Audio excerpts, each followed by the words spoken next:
Today on DNVR Buffs Live, we once again have our guy, Phillip Dukes, in studio with us to talk a little CU recruiting and also why Travis Hunter is now the odds-on favorite heavily to win the Heisman Trophy. Let's do it.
Let's go, baby. Coming to you live from the DNVR bar in the Toyota Lounge. It's DNVR Buffs Live, driven by your Front Range Toyota stores. Toyota, the official vehicle of DNVR. Dukes, the scoop is back, baby. Back in Boulder. Yes, back in Boulder. Let's go, man. You might need a permanent residence here soon. Hey, man, I'm hoping so, man. You know, hopefully we can talk after we get off. We can figure some things out. But nah, all BS aside, man, no, it's good. It's a great place to be. And when I do have some time where I can come out and really get into what's going on behind the scenes in the program, I try to use those opportunities as much as possible. So I'm back in Boulder. I love it. We're happy you're here, man. We're gonna get into Travis's Heisman odds. We'll get into a little bit of the CFP rankings coming out tomorrow. Of course, recruiting with Dukes being here. But we start today, Dukes. I mean, the Buffs took a brutal loss on Saturday, man. Just your reaction, just your takeaways from the whole thing. I just think it was a thorough butt whooping from start to finish. I think they got pushed around on both sides of the lines. I think even though the offense did, pick it up a little bit, I just think when you don't see the punter from the other team, it's going to be a long day. Another slow start offensively, and I think anybody who watches ball knows that you can't continue to start slow and you just bail yourself out later on. You can't spot people 10 and 13 and 14 and 17 points throughout the season and continue for that to work your way. So I think it was a good humbling experience for the team who was in a position that they hadn't been in, which were they were the favorite in multiple games. So now that you have that, you took that L, it was almost like a reset, and it could be what saves the season, to be honest. We don't know how this thing is going to shake out. There are some opportunities for Colorado as long as they do beat Oklahoma State. There are some scenarios where they can make it to the Big 12 championship game. So I think that before you have those opportunities, you got to clean up some of the stuff that we saw last week. And tackling. Tackling is another one. It was a poor performance, and to me it looked more like an effort performance than it was a skill performance. And I think that's something that you could coach up. Yeah, and it's so hard to kind of like understand this stuff. When you look at things on paper and when you look at the spread and when you look at everything, it's just like, how did it happen? Why did it happen? And I think in the end, the point I was trying to make on the post-game show, and I'll reiterate now, is like they're college kids, man. Yeah. Coach Prime kind of talked about the idea of, getting drunk on your own wine or whatever metaphor he used for it. And I saw people were going after him saying like, no, now you're like blaming the kids when it was a scheme issue. Like, I don't think it was a scheme issue. No, it wasn't. And I also don't think like any player was cognizantly, I don't know if that's a word, saying like, oh, we're good. I don't have to really give my best this week. Right. I think there is just a natural thing where like, for whatever reason, the hunger wasn't quite there. Mm-hmm. And with Kansas, the hunger was really there for them. It was senior night. They're still fighting for bowl eligibility, and I think you could just feel it almost from the first drive of the game of like, okay, they're really, really hungry. We got to figure out a way to match that, and I think the ball got rolling and momentum got a little bit away from them to where they never got a chance to match that. Yep. Coach Prime's quote was, I think, intoxicated by their own success. I mean, you've been there, you've been at the facility. Do you think that was the issue? I would say this: it was nothing that would have showed up from to Arcade's point. It's nothing that would have been tangible. But I think for Coach Prime, who's been around a million teams and different locker rooms, baseball, football, doesn't matter, basketball, track, doesn't matter. He's been in so many team atmospheres. He could probably recognize it better than the average person who was just looking on. What I did see last week was that there was an excitement, but there was a little bit of, I'll say this. It was easy to see that they may have been looking ahead a little bit, in my opinion.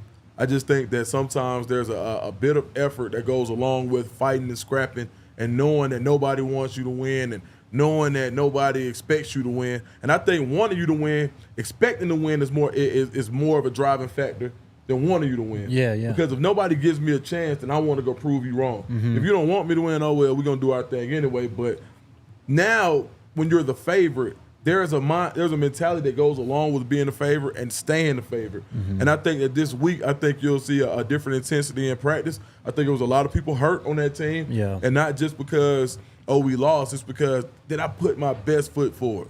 And I think that when you look at what Kansas had to lose, and even going back to it, Devin Neal, when you look at how he was running the ball, the scheme, and we can talk about the scheme too, because I don't just think it was a player thing. Mm-hmm. I think it went up and down the chain of command, like Coach Prime said. He said it's not just on the players. It's not just those guys. It's also the coaches. Did we make the right adjustments? It was a total lackluster effort from the Colorado Buffaloes and the ones that usually teams who are good in December don't make. And I think you have an opportunity to clean some of that stuff up. At the very minimum, you still have a shot at 10 wins 2 years removed from a 1-win season. Mm-hmm. So it's like you're playing with house money, which is crazy. And I just think that the fans and people around and who are rooting, it was just like a gut punch. Yeah, big time. For you to be able to control your own destiny. And to Coach Prime's point, you fumbled it. Yep. But if a running back fumbles, what do? Make sure you hold on to the ball next time. Mm-hmm. It's a lesson. Yeah. And that doesn't mean you don't touch the ball again. That doesn't mean, I fumbled the ball means I don't want to be a running back anymore. No, that's not how that works. It means that I'm going to keep that ball with me all week long. I'm going to sleep with it if I got to because I never want to feel that feeling again. And that's the same thing that the Buffaloes have to do going forward. Yeah, and there is a chance. There is still a chance. And I think, Dukes, I loved your message today about how much do you really believe? Yeah, man. Yeah, I mean, I can't say it enough. And this fan base is so different because I don't even mind getting to a personal standpoint because of everything that goes along with the program.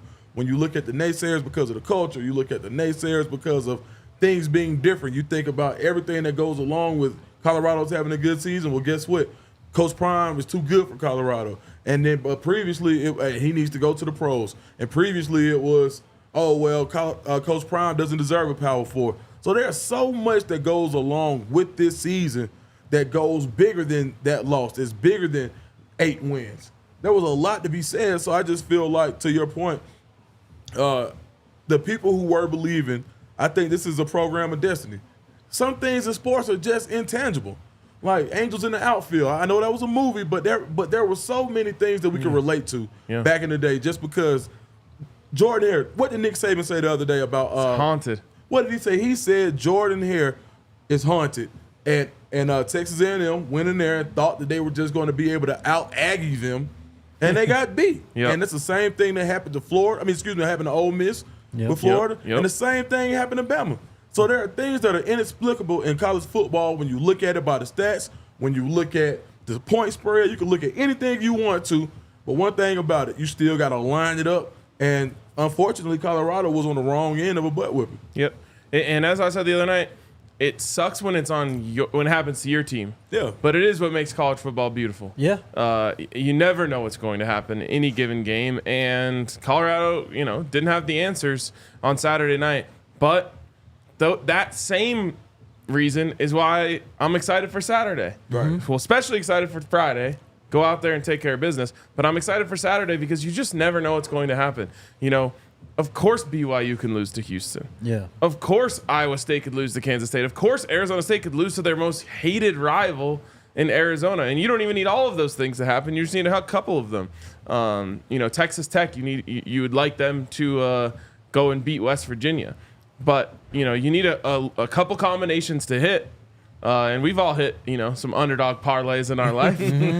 So you just need a couple combinations to hit. And I'm with you on Destiny, man. I just have this feeling that Saturday night, what is it? I think the BYU and Houston is the last game. Yeah, it's all day. I mean, from Saturday morning, there's a Saturday afternoon one, and to Saturday evening one, the Houston BYU game. I just have this feeling that I'm going to be sitting there watching BYU Houston. Maybe I'll be here at the DNVR bar. Yeah. Just like, come on. And wait, there's a fumble or a muffed punt early in the game, and it's just like, it's going to happen. It's happening. I can feel it. Right.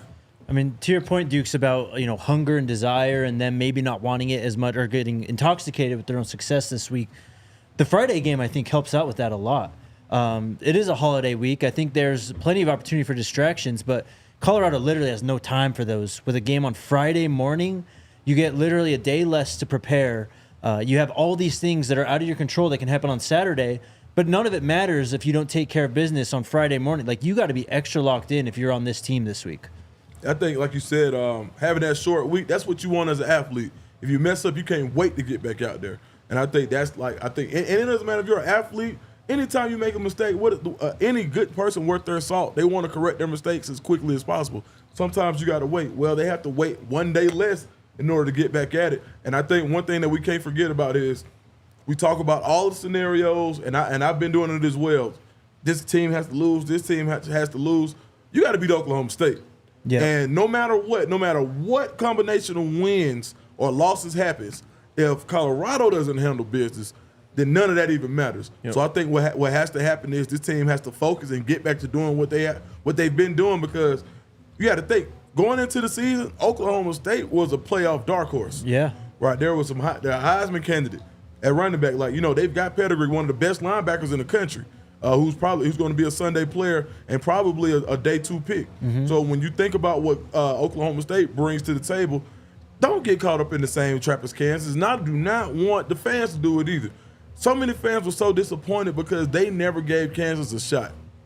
They thought they were just going to show up, be big, bad Colorado, and that's my team, and we're going to win just because. So we have to all take everything with a grain of salt and understand that just like the movie, any given Sunday, it can happen, and it's usually on any given Saturday, and any given Friday is the same thing. And I actually think it's a benefit that they're playing Friday for what you said, and then additionally, like, there's no scoreboard watching or anything like that. It's just go out there, take care of business. Great point. And, sit back and let the chips fall where they may. Absolutely. Yep, exactly. The Big 12's a mess right now. There's a four-team tie, right, at the top. We've already talked through a lot of the scenarios and all that. But ASU's on a big upswing right now, man. BYU's got to be hungry right now, too. You talk about hunger, being there, undefeated, top 6 team in the country. Now, all of a sudden, you're completely out, and you're literally fighting for your season here this week. So this is just what we love college football for, right? Absolutely. I mean, it's week in, week out chaos, but it's all about, who's going to actually show up, who's going to be hungrier than the other team on that given Saturday or, in this case, Friday. Right. Yeah, absolutely. And you live for this. You want to be scoreboard watching at the end of the season. You want, unfortunately, you don't want it, but it's a good thing when you hurt after your team loses a game late in the season because it meant so much. The fact that we're already in this position is a long, long way from hell, which is where we came from. Man. It's facts. Let's get into recruiting and take our first break here. Shout out to the homies over at Breckenridge Brewery. They've been with us since the very beginning, and they're great friends. I mean, we love going out there to the farmhouse, and you can come out here to the DNVR bar, drink some Breck brews with us. We got them on tap. We got them in the can. Shout out to them, though. They've been getting us into our zone on post-game evenings on the bus, for sure, with their, what's the name of the IPA? Which one? The Buffs IPA. Oh, Juice Drop. Thank you. Yes, with that beautiful, beautiful can. And you can check out their new West Coast style IPA. It's called the Ridge Runner. It's a double dry hot brew, inspired by the untamed beauty of Colorado's trails and creates notes of bright citrus and pine. You can find all that and all of Breckenridge Brewery's great beers using their beer locator at www.breckbrew.com and find a brew near you. Love it. Also, shout out to our friends over at Empire Today. Best in the business when it comes to flooring. They did our floor here right in the Studio A at DNVR in the Toyota Lounge at DNVR, and they did a fantastic job with it.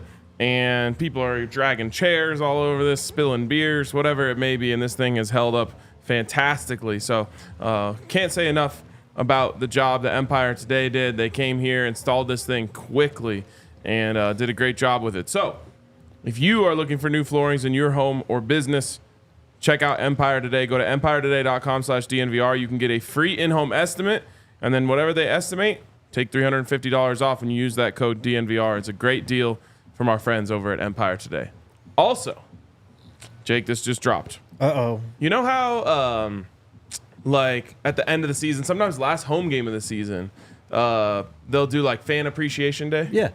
We got the Fan Appreciation Tailgate this Saturday morning. We do. Completely free tailgate. Friday morning. Sorry, this is Friday morning. Thank you. Completely free tailgate up on Benson Field. You guys might remember we did a couple tailgates at the end of last season up there. We're doing it again. We loved how that worked. So, free tailgate, Benson Field. That is literally right across from the stadium. We can't wait to see you guys. You'll, make sure you get some sleep after that Thanksgiving meal. Get up early. Come meet us on Benson Field for our fan appreciation tailgate. Yes, sir. Got to come out. Free drinks, free food, all of it. All right, let's talk about Julian. You made the awesome comparison about this being a Travis Hunter-esque flip. Yeah. Like a program-defining type flip for Colorado. I guess what's next, but can you just, again, try and explain the impact of this move and what it means for Coach Prime's legacy and Colorado football's legacy at this point? I mean, just first of all, the immediate impact for high school kids to see that, this isn't a one-off thing. This is a place where a 5-star player can go every year. And now it's not just a token 5-star. Now it's like, now we got a 5-star quarterback. Yeah. And so next, what do you get? Two 5-star skill players. And maybe you start to load up on 5-star at quarterback throughout the years. Like this means so much to the program from a perspective of it can happen for somebody else, why not me? Or it worked for somebody else, why not me? Now the impact in the transfer portal, when you think about how many players from the Atlanta area and from the Southeast who are so familiar with Julian Lewis, and they're saying, I got a phone call from a guy at another school, a FaceTime, soon as he committed on Pat McAfee, hey man, Juju really going? Like, and this is a guy I know is probably going to the portal. Like, it's not going to be one of those things where it's not looked at that, man, they got the guy.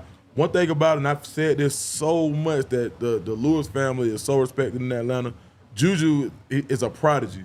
And people have known for years and years and years. You can go back and look at some of the camps that he's been with, where he's played with professionals. There's a clip of him throwing the ball with the pros, and when he was 14 years old, Derwin James is looking like, bro, I've never seen anything like this.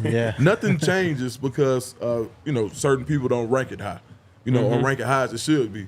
Because nobody would be a fool and put him like a 3-star or anything. Like, that would just be like too obvious. Yeah. But like where we are now is like you look at ESPN, number 2 quarterback overall in the ESPN rankings. How much bigger can you do it than Pat McAfee?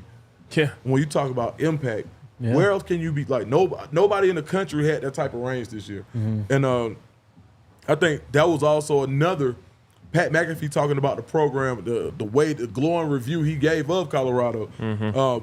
That goes far, because we're not just talking about recruiting teenagers, we're also talking about recruiting parents.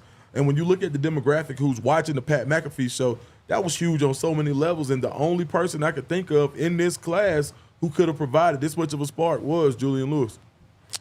You absolutely nailed it. And I think an underrated part of this, too, is the continuity that you keep at the position. Colorado's done a ton of work to get the roster to where it is now, and of course there will be turnover as always, but there's good players who came here because they wanted to play with Shador. Right.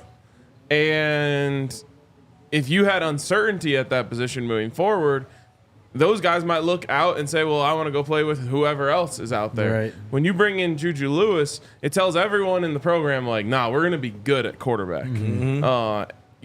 Stay here, whether you're a wide receiver or an offensive lineman or whoever, like, we're good there. We're keeping this rolling.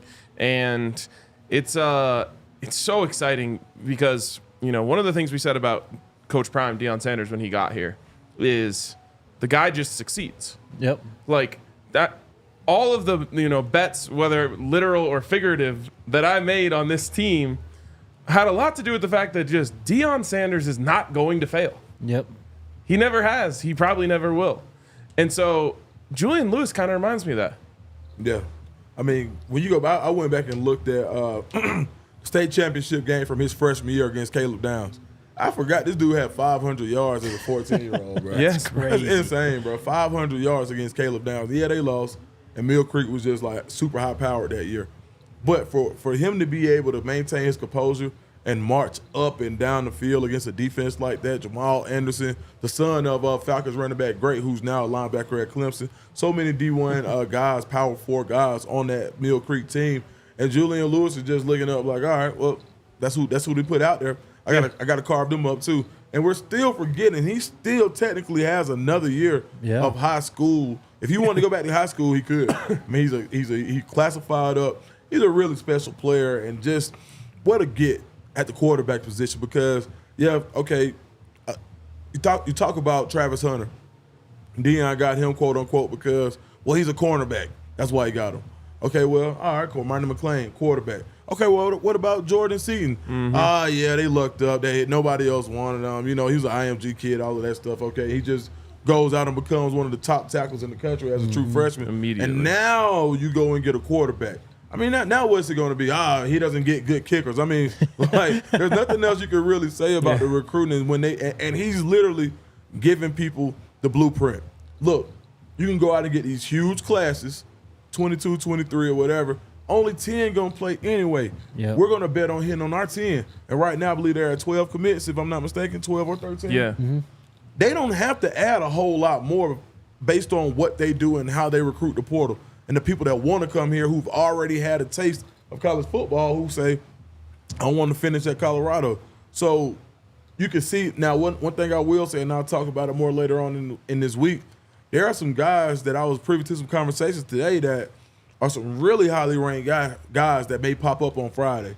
So I don't want to say too much now, but Colorado has not stopped about trying to recruit the high school, but they're being very selective. And I think it'll be an exciting day Friday, whoever shows up. I don't want to oversell it, but I will say that the recruiting department is hard at work, and they're not satisfied. So whether it be high school recruits or doing their research on some of the guys who have already announced intentions on getting into the portal. So I think it'll be exciting. Quarterback was the biggest hole on this team moving forward, or at least biggest position of need. You're going to have to figure out a way to replace Shilo Sanders. With that filled, what do you think kind of their focus moves to? I think right now you still want to be strong on the lines. I think offensive, defensive line in some place. I think you want an off-ball backer, which I think you'll be able to find based on we could just rank it how the NFL does. One, you want a quarterback so you can move the ball. Once you have your quarterback, you want to protect the quarterback. Mm-hmm. So I think that has to be your second as far as priority. And then third, once you get through protecting the quarterback, what you want to do? Get after their quarterback. Go get the quarterback. So then you go to the defensive line. So I think that's where they'll rank it. And then you look at the most recent visits. You look at the OVs who came on the OV, offensive lineman, defensive line for IMG. So I think you'll see more of that. So right now, I think being strong in the trenches is where and we've seen it this year. When Colorado has been at their best, they've kept Shedeur standing up, and they've kept your quarterback on the ground. Yep. Love it. You've mentioned the trenches and off ball. I mean, Nathaniel Owusu-Boateng's been someone who's linked to this program. Michael Carroll, who it sounds like is still going to be a tough flip from Alabama, but he's obviously interested. And they got a bunch of other targets too. Are all those guys that you could see playing next year's true freshmen? Specifically Michael Carroll, Nathaniel Owusu-Boateng? Yeah, for sure.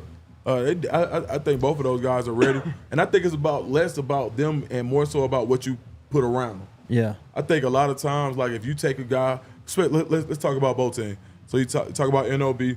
If he's in a defense where your line is not keeping them covered up, where the true Mike or whoever had what we call a green dot, the guy who's calling on the field, whoever that is, if you don't have a strong player there, you can't put 2 freshmen at linebacker. It's basically like, you can't have the blind leading the blind. Right. So I think it's about what you have around you until NOB's eyes get to where they need to be. That's why I believe that Colorado was set up, and if he goes to the right program, they'll be set up for him to play. Same thing with Carroll. I think that when you have a veteran offensive line around him, then you have a guy like Jordan Seaton who could kind of show him the ropes as far as how do you do this as a true freshman. I think that means a lot, especially when you have a line deep as what you have here at Colorado. I mean, the guy, when I was at practice last week, just looking at some of the guys who were on the sideline, huge, freakish athletes that are there who are just waiting on their chance and who are getting coaching as if they're playing. I think that's the most impressive thing that I saw at practice is that the guys who weren't who may not been on the 2 deep are still getting coached when they get their reps. I think that's so important. Going back to Juju, I mean, a lot of people, obviously, you talked about it. I mean, he's impressing NFL players at 14 years old. He's got a whole other year of high school eligibility. Is he still, you think, a true freshman just going to come in and start right away at Colorado? I think he could. I think he has all the capability. If I were to bet, I would probably say yeah. There's always, you never know, though. Like, anything can happen in the portal. So I think that you got to have at least one quarterback there.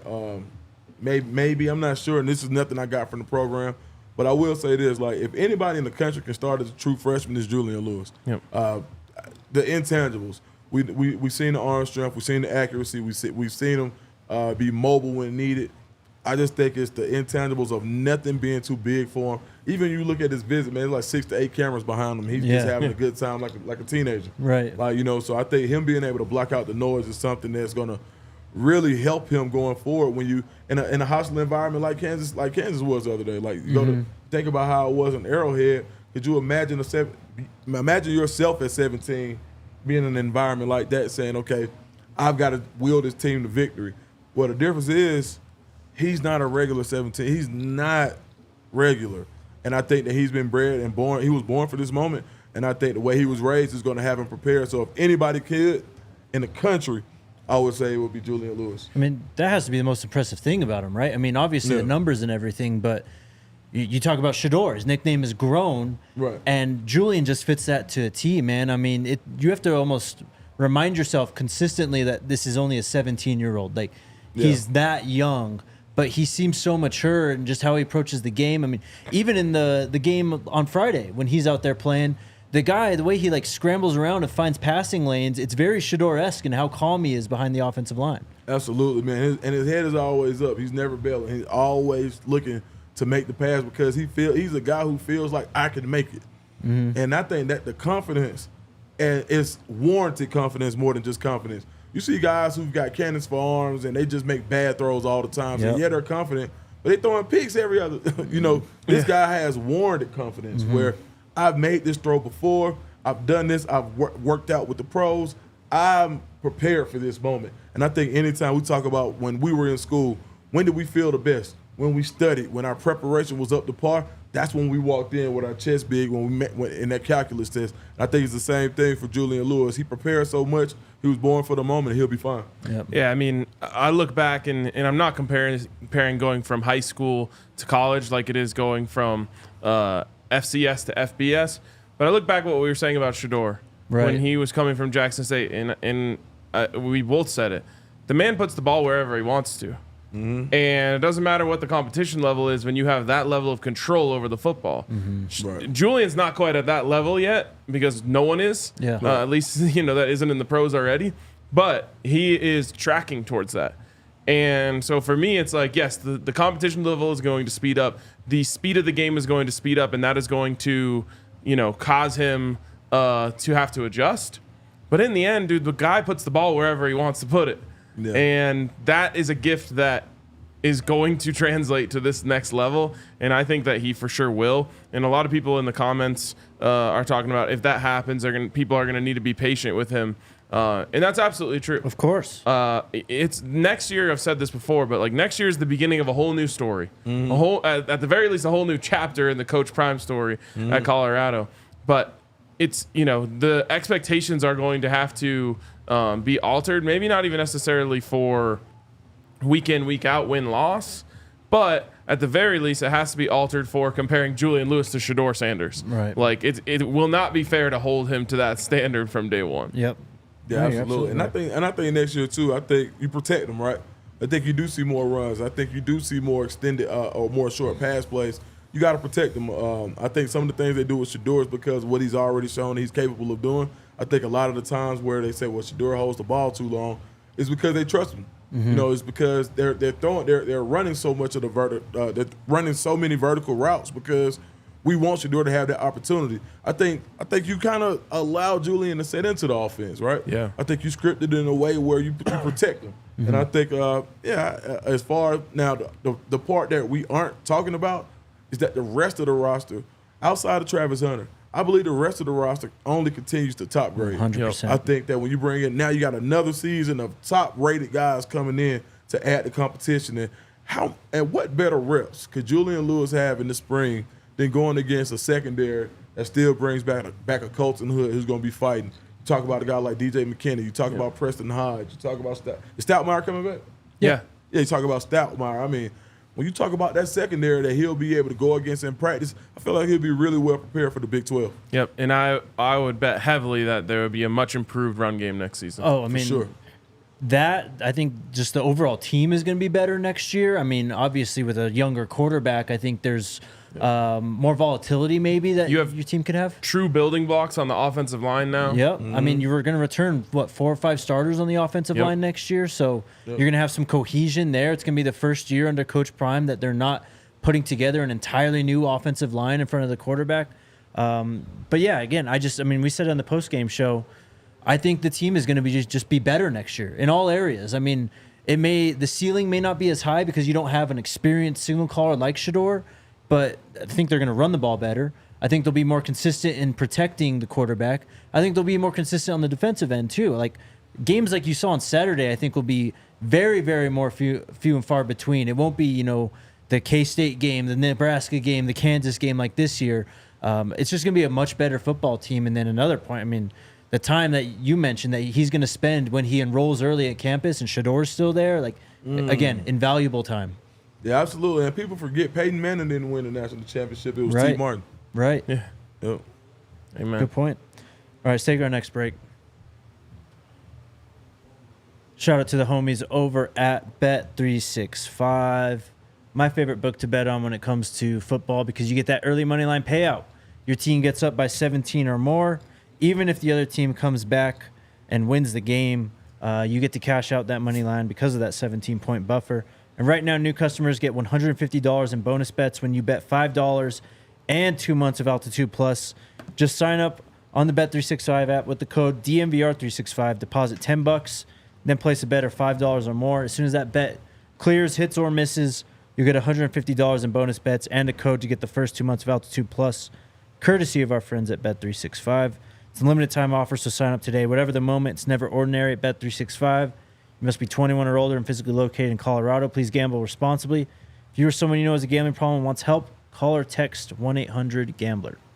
Also, shout out to Westera Credit Union. My friends. It's the holiday season, and everyone could use a little more money during the holiday season.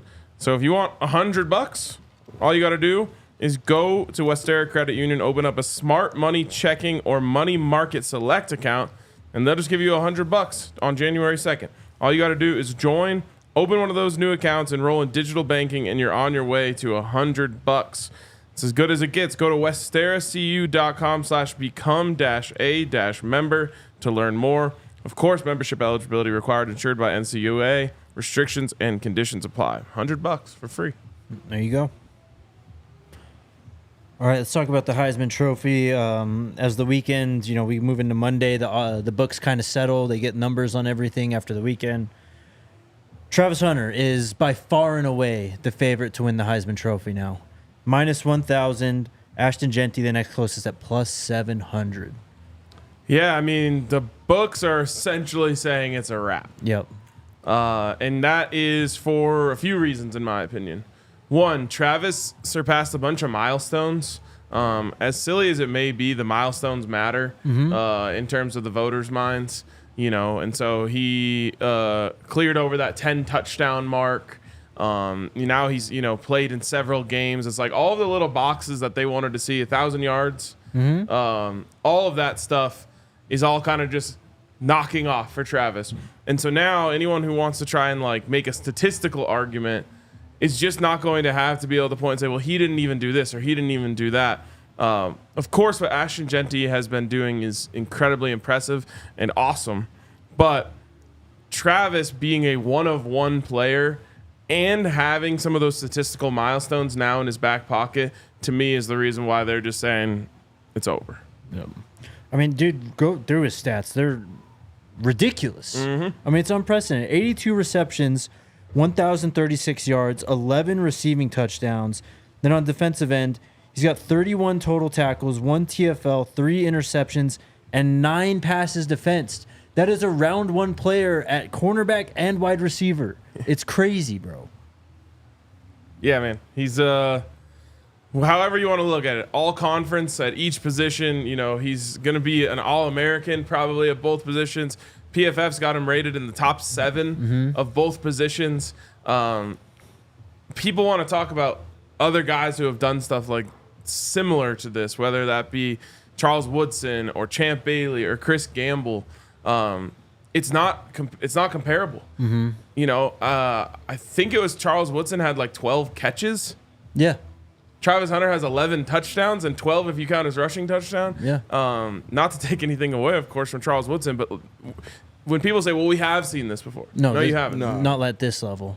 No, not at all, man. I think, like, when people argue about it, sometimes people just like to argue. Yeah, they don't even believe what they say, bro. Yeah, man, you just want to fight, man. Yeah. And my dad used to always say, man, you see a fool running their head into the wall, don't stop him, help him. So y'all want to argue about it, fine. Yeah, you're right. But even Vegas knows, bro. Like, so it's not even no point of arguing the point no more. Especially on Twitter, like guys would be from different fan bases. Don't even have a dog in the fight. I can see a Boise State fan. Understandable. I get it. Even though they still pull for your guy. Yeah, pull for your guy. I mean, you got guys from Florida State. Like, yeah, man, he shouldn't win it. Like, bro, chill, bro. Yeah. Like, no way, bro.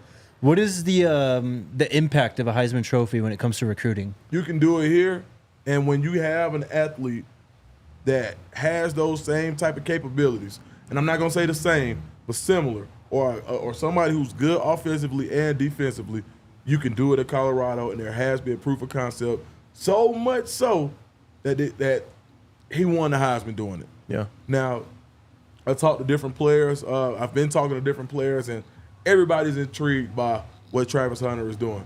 Now, can everybody be a Travis Hunter? It's not real. But let's say you do find another special athlete that has the capability to play, the capability and the conditioning and the aptitude to do it the way that Travis is doing it. Because we're not just talking about Travis Hunter just playing and just going out freelancing. He's doing this within the scheme of the offense and the defense. Yeah. So that's twice the knowledge that early 20s, and he's been doing it since he was still a teenager. Yeah. So I think he's a really special player, but it does show you that there's that proof of concept that's saying if you're that special and you a 5-star guy, you may not have to be a 5-star, but a special player can have a special moment in Colorado, and it's not going to fly under the radar because there's already been a precedent for it.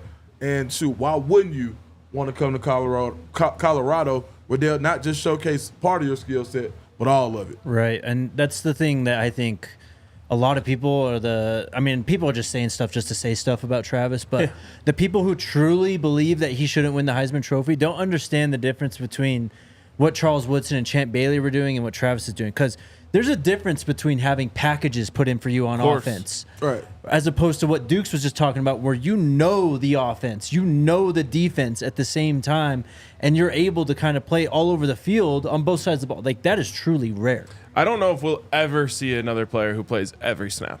There will be guys who see Travis Hunter and he's going to influence some people to want to play both sides, and we're already seeing that kind of permeate through recruiting. And you may see guys play an extra 20, 30 snaps, even more than just a package. I just don't know if other people out there have the cardio ability that he has to never get tired. I mean, despite all the snaps, do you ever see Travis Hunter with his hands on his knees? Never. Or, going over to the oxygen or, any of that. That's the part that I think people don't understand is like truly not replicable. Right. Is just he has a different thing about him that he doesn't get tired. And you look around the country, you'll just see like a 13-play drive or something, and everyone on defense has their hands on their hips. Right. Not Travis. Yep. He's still out there, at full speed, and nothing ever slows him down. I think the fastest he was tracked this season was on like his 119th snap of the game. I think so, He does not wear. Yep. Man. It's truly special. By the way, just in terms of the effect on recruiting, so Colorado right now is one of, I believe, just 25 schools that has one Heisman Trophy and one national championship. I was trying to find the list. I'll get it eventually. I couldn't find it while we were on the show, but the list of 2 Heisman Trophies and a national champion just got to go way down. Yeah, I mean, I wouldn't be surprised if it's only like 7 or 8 schools. Yeah. Right. So you're also, just building that program tradition part of things. Yep. That's kind of the point when I asked Dukes about recruiting. I mean, that's a legacy type thing, not just for Coach Prime, not just for the university. Yeah. When you walk through literally Legacy Hall at Colorado and you see Rashawn Salam's Heisman Trophy, and you're about to see, I don't know, 5 more trophies that get added in because of Travis Hunter. Like, that's the. And Shador. And Shador. That's the stuff that opens the eyes of these 17, 18-year-olds when they come in on their visits. They're like, oh, wow, like this is what this place is about. Well, and I don't want to knock the ball knowledge of 18-year-olds too much, but I don't think a lot of them have heard of Rashawn Salam. When you put that Travis Hunter trophy next to Rashawn Salam, all these kids are going to, we just saw the video that dropped the other day of the NBA players talking about their favorite non-basketball athlete.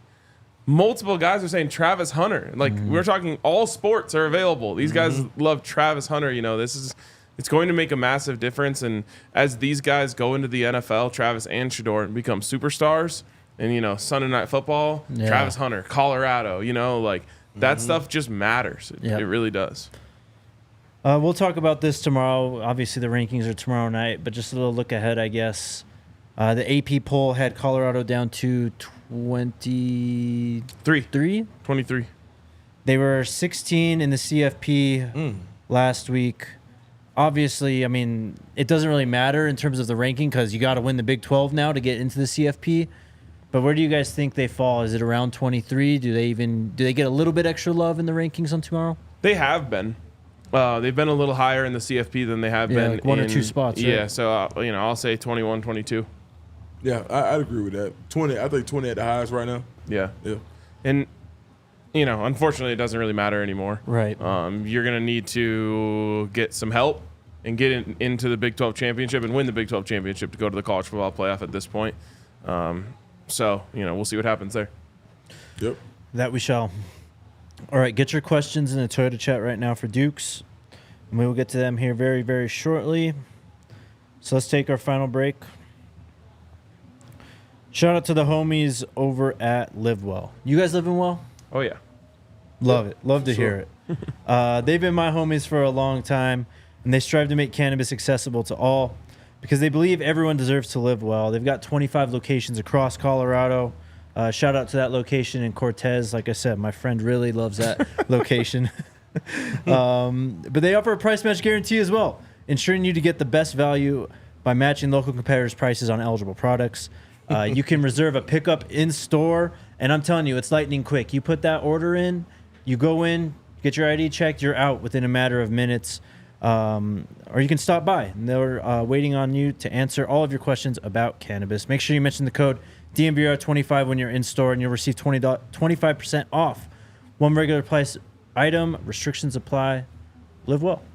Also, shout out to Promotico, the incredible company who hooked us up with that bus that you guys have fallen in love with over the year, and we fell in love with it too. Gonna miss it, man. We're gonna miss traveling the country in that thing, but we may do it again next year, so that's exciting. But if you're looking to do anything, whether it's for your business or heck, you just want to have a good time, and you need a sweet bus for it, hit up our friends over at Promotico. Go to www.promotico.net or call 678-208-3436.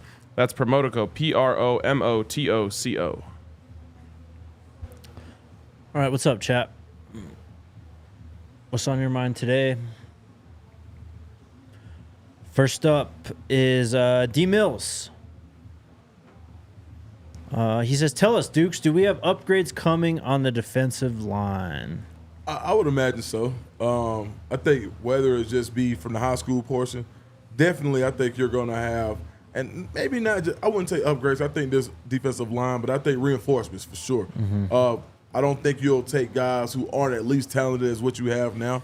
And I think, I'm really looking forward to see who, first of all, who all jumps in the portal. Yeah. And then when you think about how good Colorado has been in the portal first couple of years, I'm like, last year I believe were they ranked number 1 or 2, depending on who you ask. As far I think they were number 2 last year, but yeah. Yeah, and you're seeing the benefits, right? So I just think when you look at Ole Miss, right? Ole Miss did a really good job. I think they had the number 1 portal defensive line class. When you look at the strength of their team, it was the defensive line. So I think if Colorado can do something similar again this year, especially coming out the momentum of showing that you actually can win here, I think it could get scary next year along that defensive line. Yeah, and I mean, guys have made a name for themselves here, and that's going to go a long way in portal recruiting. Yeah. And I don't mean this as any sort of knock to his game, but I don't think a lot of people knew who Chidozie Nwankwo was. I don't think a lot of people knew who LaJohntay Wester was before this year. Exactly. Right. And so when you're a portal guy, like there's only 2, maybe 3 other schools in the country that can allow you the opportunity to make a name for yourself at the level that Colorado can. Yep. Yeah. I mean, that's what I'm most interested in is specifically on the defensive line. Those guys like Derek Harmon, who went to Oregon, Princely Umanamilan, who went to Ole Miss. Like, Colorado's in the conversation for those guys. They obviously didn't quite get there. But to me, that's the next level in the transfer portal. Can you start to get those guys, the top of the line, trench players, and that's when you'll see a big jump, I think. Yeah, absolutely. I agree. Next, King Mars. Ollie playing next week. I haven't fully shifted into Oklahoma State yet, to be honest. But I will do a quick search for you. I mean, whether or not he played, they put up, 42 points on Tech on Saturday? I think it was even more than that, 47. Did he play? I don't know. I'm excited to watch Oklahoma State because they've been an interesting kind of up and down team. I watched them live quite a few times, and it feels like for them, if they can get the run game going, they have some stuff that they can work off of that. The teams that have stopped the run against them have completely shut them down. Yeah, Ollie Gordon played on Saturday. 15 carries, 156 yards, 3 touchdowns. Yeah, That's a man. game. Yeah, he's not the type of guy you want to let get going. Yeah. I remember back when I was in school, when Brandon Jacobs, the New York Giants running back, Super Bowl, he comes to Auburn and everybody's just in awe how big he was. Yeah. 6'4", 245, 250 at the time. And I asked one of my buddies, I said, hey, how do y'all tackle him in practice? He said, we don't. You just can't let him keep going. Get going. Yeah. You got to stop him before he gets going. Ollie Gordon isn't that big, but, man, he runs so tough. And I'm telling you, man, very similar. It's just been a murderer's row of running backs over the past few weeks. When you go starting with Taj Brooks and you get into my man Makai Bernard, and you go, was it Devin Neal? Yep. And now you got Ollie Gordon. I mean, so the defensive line, the front seven have a chance to redeem themselves, and they better bring it. Absolutely. Yep. I mean, and if looking forward to the portal now, too, I mean, that's got to be one area C's got to address. Like, you're in the conference of running backs. You have one of, if not the worst running game in the conference. You got to go get one of those guys. Yeah, you got to go sure. get a big-time running back. Yeah. And maybe Micah can be that guy. Oh, absolutely, he could. Yeah. Who's next? Two Favorite Uncle says, but how did we drop drastically in the poll, but other teams lose, they move one spot? Conference bias? Possibly, yeah. I would venture to say that, right? Yeah. I honestly haven't paid attention to who's falling how much. Like, I'm so locked in on the Buffs, so I don't know, who was the beneficiary of a short drop. And that's just the AP poll, too. We'll see what the committee says tomorrow. Also, the eye test wouldn't help us in that regard either if people were watching that game. Yeah, Fair enough. Yeah, it looked bad. DeAndre Binion says, who do we put at right tackle? Khalil. I think they feel he is too slow at the tackle spot. Khalil Benson's who came in on Saturday when Phillip Houston went down. I'd imagine he's got to be the guy. Yep. Yep. What's up, Jay? Can we do a addition by subtraction for a running back? Which one of these quality Big 12 running backs not going to the NFL can we steal? A lot of these guys are seniors. Giddens senior, Neal's a senior, Gordon's a senior. Scattaboo, isn't he? Scattaboo's a senior. So it's going to be a big reset in terms of superstar running backs in the conference. Yep. Well, and they had a chance to get Bernard, I think, 2 years ago from Utah, but he went back, or he withdrew from the portal, went back to Utah. So they were close. What's up, Sean? Dukes, what about Juju versus Aaron Noland and Hughes last season? Oh man, great game. I was there. A lot of people know like Aaron's like one of my nephews. Like me and his dad are really close. That was one of those games where Aaron ended up coming out on top, but it was a shootout. Two great quarterbacks. Nobody blinked.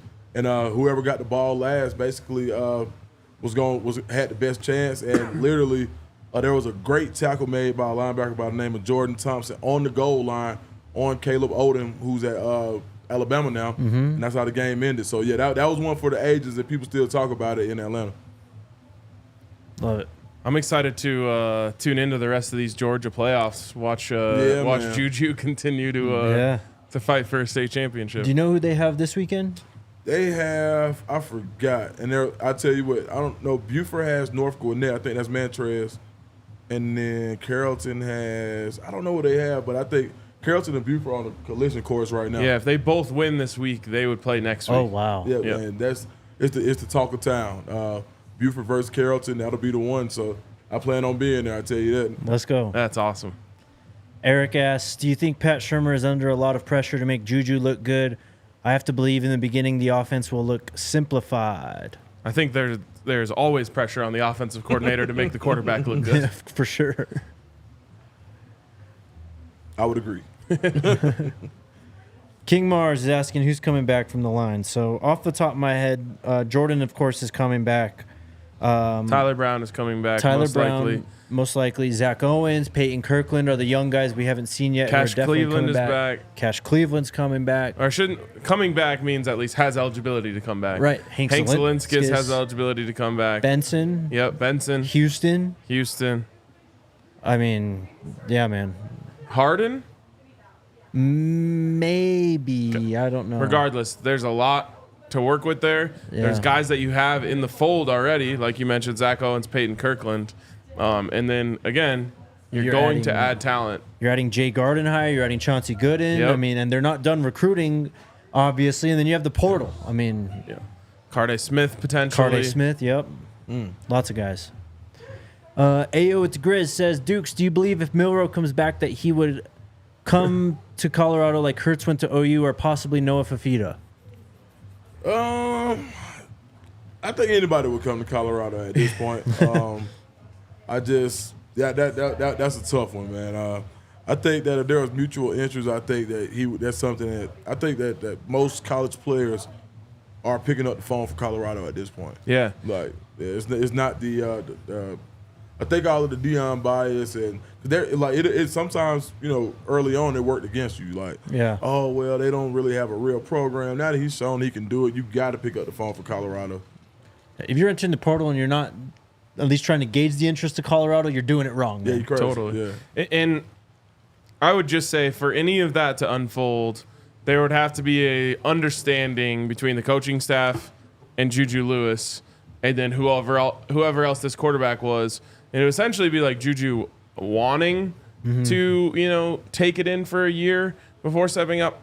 Personally, I don't think that he's going to want to do that. Right. But you're not going to blindside him by being like, oh, by the way, we're bringing in this guy, who is expecting to start from day one. Go ahead. I'm sorry. I was just going to say, let's be real. The quarterback room could be upgraded beyond the starting quarterback at this point. Yes. Yeah, and I think it's something you have to do if you're serious about playing championship football. You look at what Georgia was able to have. Like, you look at outside of Carson Beck, still got a 5-star in Gunnar Stockton that's just sitting on the bench who just waited his turn. They just lost after 2 to 3 years Brock Vandegrift, who went and started at Kentucky. He didn't have the best season, but he still had that pedigree and was willing to wait it out. And then you got a guy like Jalen Rashada just sitting there. Yep. So, and when you look at let's look at Alabama when they had Jalen Hurts and Tua. Like, when you have guys that need to play and other people are approaching your program, you're doing it the right way. And I think that's what Colorado is headed. So you got to get some competition in there just to keep everybody else sharp. And if, let's say, Lord forbid, something were to happen to Juju, you have to recruit with a next man up mentality. Right. So I think that would be, if you do see a transfer portal quarterback in here, that would kind of be more of like a depth piece with some talent. Yep. Antonio is asking, is there a big time defensive tackle being recruited?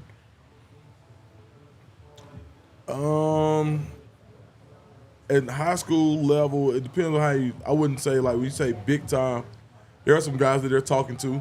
I'm not sure if they're as close, and I think you're trying to get my answer out without getting it. So I'm gonna back off of that. You got to come back. You got to come back to the DNVR scoop later this week. There we go. I like it. Good answer. Our guy Chris with the super chat. What's up, man? Great to meet you again. He says, "Squad, happy Thanksgiving to the whole ALLCITY/DNVR Buffs team. Been a hell of a ride this season. Keep killing it, boys. Still more work to do. #ScoBuffs." Appreciate you, Chris. Go Buffs. Was great meeting you this weekend, Chris. And also, I'm excited for Thanksgiving. It's going to be a DNVR Buffs Thanksgiving at my house because both Jake and Scott are coming down. Jake, what are you bringing? You ready for this? Yes. We're bringing New Mexico red chili. Let's go. Yeah. I'm hype about that. Yeah. That's much better than cups or whatever you brought to Friendsgiving. I just signed up for what was available in that one, man. But no, in New Mexico, we eat red chili. I mean, it's on everything, but especially at Thanksgiving on turkey, hits different. On mashed potatoes, it hits different too. Oh, wow. Yeah. My dad's going to be fired up when I tell him about this. You're going to get the whole experience. Baron with the super chat. Travis deserves a whole new award, the trifecta, the Biletnikoff, Thorpe, and Heisman. Truth. Yeah, I mean, they might have to create the Travis Hunter Award, best two-way player in the country. Yeah. Rename the Horning after him, honestly. Wow. Well, and that's the most versatile player, which, I just best two-way player in the country. Give it the Travis Hunter Award. Sure. Big Teasy in the house. It's a super sticker. Character saying "you rock" while showing their pump bicep. Let's go. Appreciate you, Teasy. Coco Coleman. Dukes, can you tell these busters to stop hating on Shilo? Chi-Town, see you, auntie. Will hunt them down. Also, does Folsom have ADA seating? I can't find seats for my wheelchair. That's above our pay grade. They have to. I'm assuming it's a rule that they have to, but just call the ticket office. If I remember correctly, if they haven't changed the number, it's 30349 Buffs. There you go. And stop hating on Shilo. There you go. Let them know. Lawrence, what's up, man? Dukes, why is the here we go. Why is the officiating so bad on pro and college? Do you think more colleges will adopt CU's approach to one at a time? Why is the officiating so bad at basically all levels of football? I love right it. now? This is directed at Dukes. I don't know, man. I don't know, man. I'll tell you what, man. Even watching my son's middle school ball this year, it was bad. Yeah. So, man, I think it's an epidemic, a pandemic, any other kind of demic you want to make it a demic. And I think we got to do it's a ref-demic. So we got to start recruiting like the same way they got 5-star players. You got to start recruiting 5-star refs. Yeah, where the 5-star refs at? Get some refs early on in their career, man. Let's start a middle school ref program and raise them up the right way. There you go. I am 100% pro hating on refs, but if I may just offer this. Have you ever heard of any team, league, sport, conference, anything that thinks their refs are good? Nope. No. Is it possible that being a ref is just really, really hard? Yeah, you gotta be a certain kind of guy to sign up for that type of abuse. For sure. Yes. It's just like us, right? Like we go out here, we're gonna see trolls. We know it's coming, but we still got to do our job. And the same thing with refs, man. It's probably one of the most thankless jobs because without a ref, the game don't happen. Yeah, right. Like just think about pickup basketball. A heated game of pickup basketball without a ref. If you just could add a ref in there, how much better LA Fitness games would be. Right. So, yeah, man, shout out to the refs, man. We sorry. Do you think more colleges will adopt CU's approach to recruiting? Absolutely. It's already started. Like, you're hearing people saying, like, Brian Kelly just came out and said, LSU just said, we got to get better in the portal. And I think you're going to see more people do it because, man, if I tell you what thing about it. If something's wrong with me, and I need to go to the doctor for something really important, do I want to go get a doctor who did the best in college, or do I want the doctor who's already shown that he's operated on somebody? It's a really great point. And that's just what I'm going to go with. Facts. Last one. What advice would you give to a high school recruit with the rule changes? Keep the main thing the main thing. Yep. Keep the main thing the That's main life thing. advice. Yep. No, for sure, man, because at the end of the day, we can do all you when you start to focus on everything outside of the field, it shows. Mm-hmm. So I think if you keep the main thing, everything else will work out. And I always remember, man, NFL, not NIL, is the goal. Yeah. There you go. And if I can add something, it's, never before has it been so valuable to have an opportunity. Mm-hmm. Back in the day, man, especially even when I was in high school, I just remember like the thought of having to go to FCS or anything like that was so frowned upon. Yeah. It's, how many D1 offers do you have? Right. Mm-hmm. Now, just get your opportunity, find a place where you fit, and go ball out, and you will climb. Yep. Well said. Absolutely. Last one from Big Teasy. Big Teasy in the house. Any tight ends out there you should go after? It's too early. We'll find out very, very shortly, though. I'm itching to talk portal too, guys, so we'll get there. Big T's know something. Shout out Big Teasy. Alrighty, there you go. Shout out to Dukes. Yeah, man. Thanks for coming down again, brother. No problem, Appreciate man. you. Appreciate Love you, it, man. Always fun. The DNVR scoop coming out later this week. We'll have Dukes on the show again very shortly too. Scotty will be back tomorrow. It's a quick week. We're off Thursday because of Thanksgiving, but we'll be back tomorrow talking Coach Prime's press conference. Maybe scouting tomorrow, Maybe. and then pregame shows on Wednesday. Yes, sir. Man. Yeah. Damn. It's all happening fast. It's going crazy. And you're getting a show on Saturday this week, so you got plenty more content coming your way. We'll see you soon. Let's go Buffs. Let's go Buffs. Let's go. Maybe scouting tomorrow, Really like the mayor. and pregame shows on Wednesday. Yes, sir. Man.